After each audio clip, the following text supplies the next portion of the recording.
obviously I've got to move on with Man United, and I've got to do my best for Man United. So, you know, like I said, I've been working hard, and you know, to overcome last week, you know, weren't easy, but you know, to get some minutes today and score was brilliant. Do you feel like that is a little bit of retribution for yourself? You just brought it up what happened midweek. You've got to make it up to the fans today. Yeah, I mean, you know, mistakes happen in football, and you know, that's one of the only mistakes I've probably made in my career in football. But you know, you got to overcome them things. You know, things happen. You got to bounce back like we did today. David, for you, one hell of a moment really at the end there. When you saw Mark Noble coming off the bench, did you think he was going to take the penalty? No, to be honest, I saw Rice with the ball, so I was expecting him to take the penalty. Then I saw Noble coming with the ball, so it was the last minute of the game, make the save. So great goal from Jesse. He deserves, to be honest, and massive 3 points for us. What was going through your head at that moment? Just save the ball, save the penalty, help the team to win. It's always difficult to play here against West Ham, so really, really happy. The atmosphere here was incredible today. Tell us about the game in general, because like you say, it's a difficult place to come. That was quite a battle you're in. It was a really tough game. They scored a first goal, but I think after 5-10 minutes we scored a goal, so it was a good moment to score, but I think both teams had good chances to score. Again, great goal from Jesse, and the save from the penalty, so great, massive 3 points. Jesse, from your perspective, did you feel like Manchester United earned a penalty, 1, 2 or perhaps 3 like Cristiano Ronaldo wanted? Yeah, obviously I've not seen them back, but you know, they look like pens, but you can never tell on the pitch. So you know, things like that, you got to overcome them moments. You got to bounce back, you know, and adapt really quickly, and you know, that's what we did. Ronaldo's goal as well, we saw another connection between him and Bruno. It's a partnership that's working out very well. Yeah, they've been obviously, you know, with the national team, and you know, they've got a good understanding. So you know, to bring it to the club level has been brilliant for us, and you know, Cristiano's always going to score goals, and he's always in the right place at the right time. It continues your unbeaten start to the season. It's going well so far. How important was this win away from home today? It's, like I say, a massive 3 points. We were speaking in the dressing room that we have to take the 3 points. That's the most important thing, and we did it. We performed well. It's amazing, to be honest, the 3 points of today. Yeah, great. Congratulations to both of you. Thank you. The first time he scored in successive Premier League games for Manchester United since Jose Mourinho's final game and Ole Gunnar Solskjaer's first game. But David De Gea, the hero with the penalty save. Let's bring in the former Premier League referee Dermot Gallagher, because there are plenty of decisions to discuss here, Dermot. Let's get straight into it. Luke Shaw. Martin Atkinson didn't give it, then was advised to go over. Did he get the right decision in the end? Yeah, I think he did, Steve. I think when you put your arm out like that, people said it's close, but once your arm's out that far and it strikes it, it's always going to be a penalty. You know, they're told at the start of the season that that's not a natural position, I don't think, for him to be there where he is. See his arms out, blocks the ball, and Darren England quite rightly alerted Martin, recommended a review. Martin goes to the review panel and gives a penalty correctly.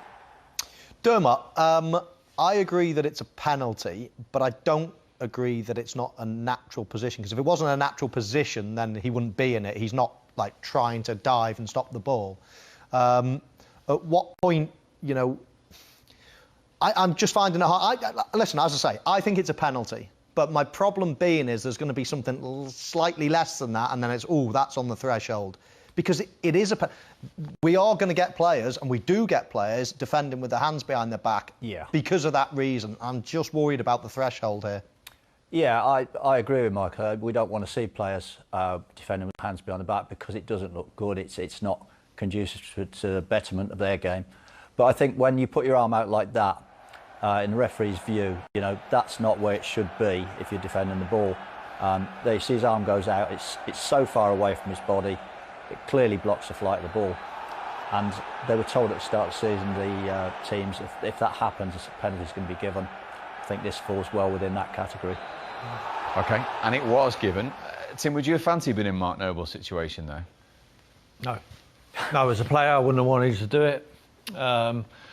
Mark's having limited game time at the moment. He's in the swan song of his career. Final season, isn't it? Yeah, so he's come on. He's obviously got the confidence. His face looked confident. I mean, he took the ball off Declan Rice, who thought he was going to take it because he is. And David De Gea thought he was going to take it. Yes, exactly. And Declan scored. He stepped up and scored before. I'm sure it's added pressure on Mark coming on. You know, he's played loads of games for the football club. He's a legend there.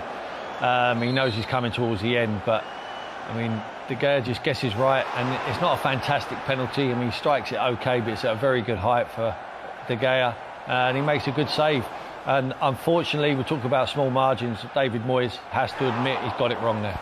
Michael, including shootouts, and obviously we saw a big Europa League one, David De Gea hadn't saved for club and country any of his 40 previous penalties before that. Would that have been in David Moyes' mind? Well, he might as well took it. I don't think in David Moyes' mind he's purely thinking, right, what's going to give us the best chance? Who is going to give us the best chance of scoring a goal?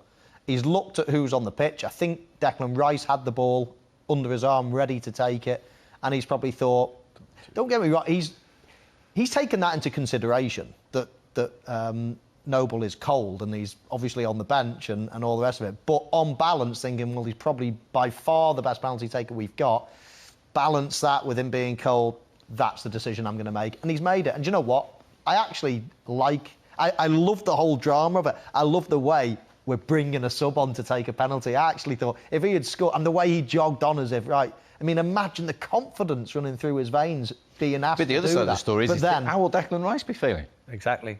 Well, he's not the penalty taker, though, is he? He is. He took a penalty and he scored. He's on the pitch. He's got the ball under his arm. He's confident he's going to stick it. It's a massive slap in the face for Declan Rice. Do you think? Huge slap in the face. Yeah. He missed his last one.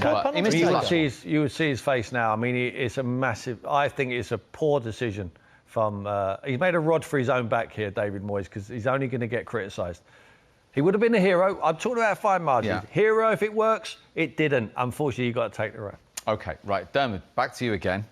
How many penalties could Cristiano Ronaldo have had in that game? I think one.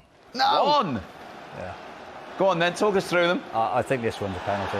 I think, you know, if you make a challenge like that, penalty. But I think the referee feels that Soufal is pulling out and that he feels that Ronaldo initiated the contact himself. But I wouldn't have been surprised if a penalty was given. So, Derm, you think that one was a penalty? Yes, he does, yeah. Right, OK, well, this has to be a non-penalty then, of course.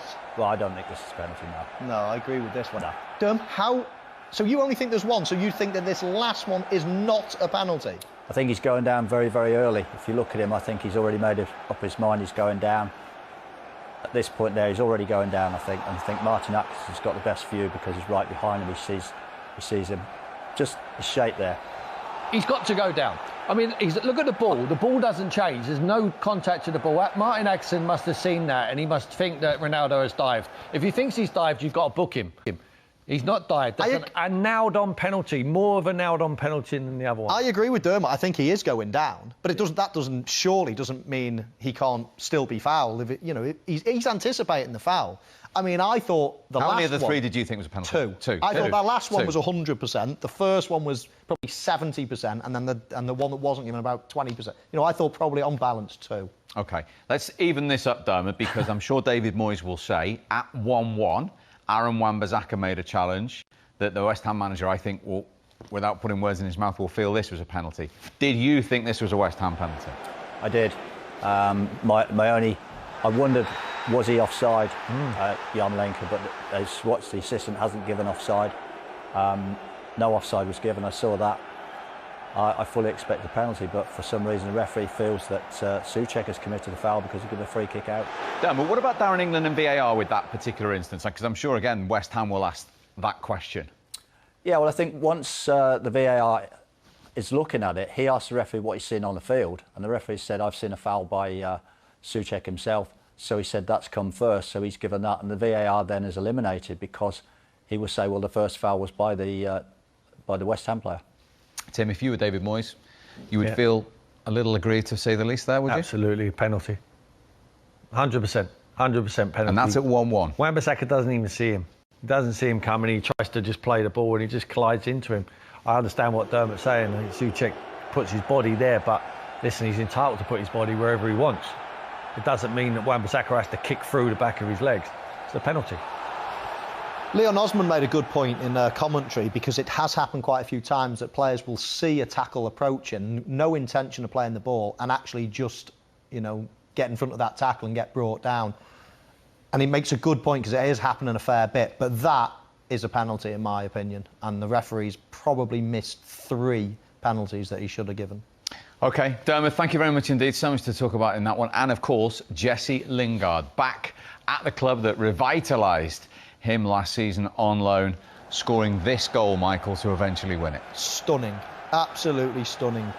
I mean, he just takes a he cuts it back onto his right, he takes a touch and then just staggers in the way he's about to hit it, and he just takes another half a little step, and that buys him the extra little half a yard he needs, and then the finish is absolutely sublime. The only thing that is poor about the whole scenario is that he doesn't celebrate.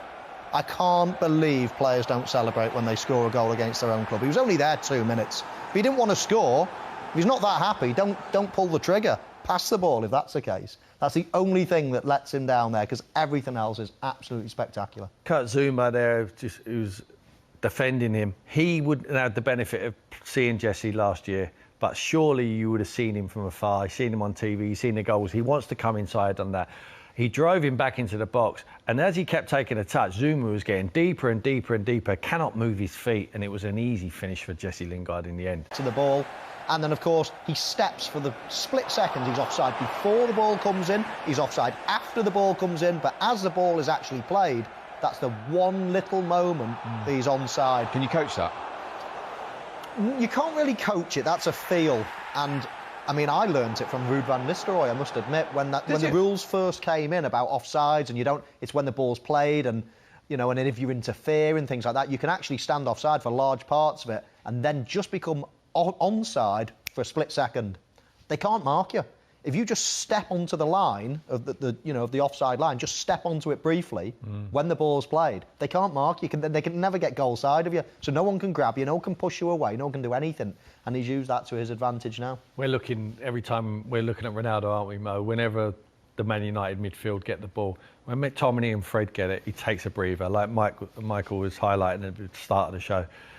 When Greenwood gets it, and certainly on his left foot, 100% when Fernandes gets it, he comes alive. And Paul Pogba, when he's driving forward, even with the inside or outside of his foot, he moves, he looks to move.